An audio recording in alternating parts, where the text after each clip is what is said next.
The Battle of Okehazama, when lightning struck a dynasty. Imagine a clash so decisive, so improbable, it echoed through the ages, reshaping the destiny of a nation.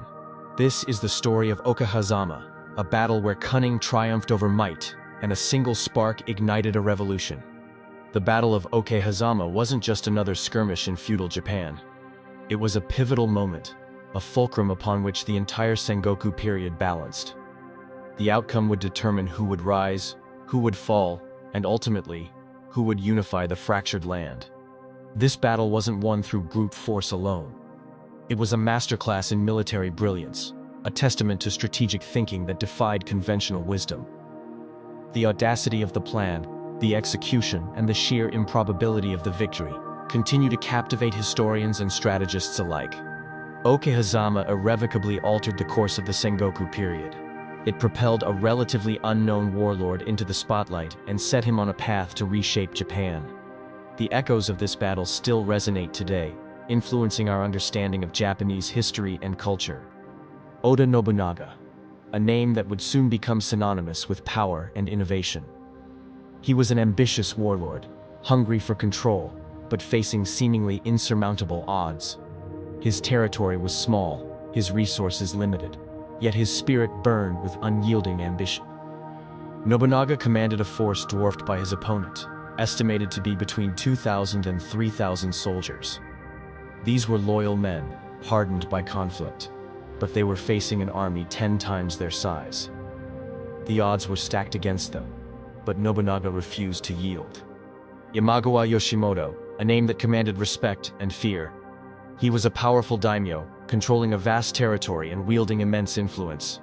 His name was synonymous with power, and his ambition stretched all the way to Kyoto. Yoshimoto's army was a force to be reckoned with, estimated at a staggering 25,000 soldiers. They were well-equipped, well-trained, and confident in their inevitable victory. Yoshimoto's goal was clear: to march on Kyoto and claim the shogunate for himself. His ambition was to overthrow the existing government and establish himself as the supreme ruler of Japan. This was a bold move, one that would plunge the country into further chaos, but Yoshimoto believed he was destined for greatness. He saw Nobunaga as a mere obstacle on his path to ultimate power. Imagawa Yoshimoto underestimated Oda Nobunaga, a fatal flaw that would ultimately lead to his demise. He saw Nobunaga as a minor threat, a nuisance to be easily swept aside on his grand march to Kyoto. This arrogance blinded him to the true danger that Nobunaga posed. He perceived Nobunaga's forces as weak and insignificant, not worthy of serious consideration. This misjudgment allowed Nobunaga to exploit Yoshimoto's complacency and set the stage for a daring and unexpected attack. Yoshimoto's arrogance was his undoing. Yoshimoto's advance towards Kyoto was not a somber march of war, but a leisurely procession filled with celebrations and revelry. He treated the campaign as a victory parade, further fueling his overconfidence and blinding him to the potential dangers that lay ahead. This lack of vigilance would prove to be a critical mistake. Imagawa's camp was situated in a narrow valley near Okehazama, a location that would prove to be a strategic disadvantage. The confined space limited his army's maneuverability and made them vulnerable to a surprise attack. The terrain itself became an enemy. This seemingly insignificant detail would play a crucial role in the outcome of the battle. The narrow valley became a trap, preventing Yoshimoto's superior numbers from being fully utilized. Nobunaga would exploit this weakness to devastating effect.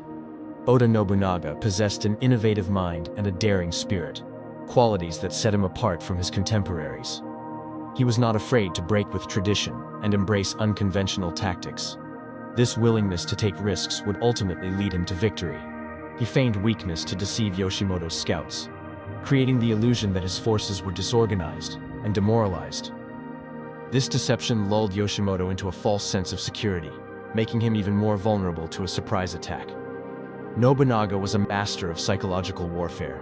Nobunaga exploited a torrential downpour for cover, using the storm as a cloak to conceal his movements. The rain and wind masked the sound of his approaching army, allowing him to get close to Yoshimoto's camp undetected.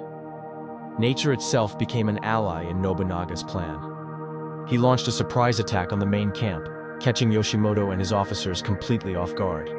The suddenness and ferocity of the assault threw the Imagawa army into chaos and confusion. The element of surprise was crucial to Nobunaga's success. Nobunaga utilized a hidden route, bypassing the forward positions of the Imagawa army and striking directly at the heart of their command. This daring maneuver allowed him to avoid a direct confrontation with the bulk of Yoshimoto's forces and focus his attack on the enemy's leadership. It was a gamble that paid off handsomely.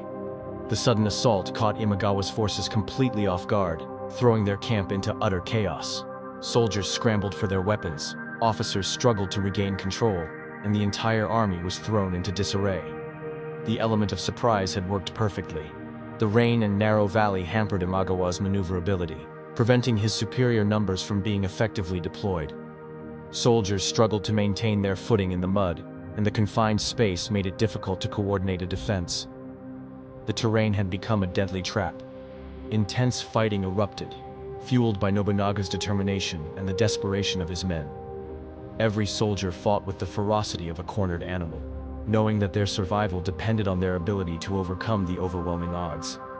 The battle was a brutal and desperate struggle.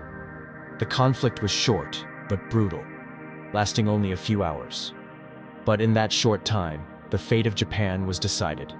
The clash of steel, the screams of the wounded, and the thunderous roar of the storm created a scene of unimaginable chaos and violence. Imagawa Yoshimoto was killed by a samurai, a single act that effectively ended the battle. His death shattered the morale of his army and signaled the collapse of his ambitions. The mighty Imagawa dynasty had fallen in a single, decisive moment. With Yoshimoto gone, the Imagawa army quickly disintegrated, losing all cohesion and direction. Soldiers fled in panic, abandoning their weapons and armor in their desperate attempt to escape the carnage. The battle was over, and Nobunaga had emerged victorious. The Battle of Okehazama was a watershed moment for Nobunaga, catapulting him from relative obscurity to the forefront of Japanese politics. It established him as a force to be reckoned with and paved the way for his future conquests. The victory at Okehazama was the foundation upon which Nobunaga built his empire. It secured Nobunaga's position as a powerful daimyo, solidifying his control over his territory and attracting new allies to his cause. The victory demonstrated his military prowess and strategic genius, inspiring confidence in his leadership and attracting ambitious warriors to his banner. The battle shattered the myth of Imagawa's invincibility, exposing his weaknesses and demonstrating that even the most powerful warlords could be defeated. This revelation emboldened other daimyo to challenge the established order and fueled the ongoing conflict of the Sengoku period. Okehazama demonstrated Nobunaga's strategic genius, showcasing his ability to outthink and outmaneuver his opponents. His innovative tactics and daring spirit set him apart from his contemporaries and established him as a military leader of unparalleled skill. The victory marked the beginning of Nobunaga's campaign to unify Japan, a goal that would consume the rest of his life. Okehazama was the first step on a long and arduous journey, but it was a crucial step that set him on the path to becoming one of the most influential figures in Japanese history. The Battle of Okehazama wasn't just a victory, it was a statement. It was a declaration that the old ways were dying, and a new era was dawning. An era of innovation, ambition, and ruthless efficiency, all embodied in the figure of Oda Nobunaga. The Battle of Okehazama remains a captivating tale of courage, strategy, and the unpredictable nature of history.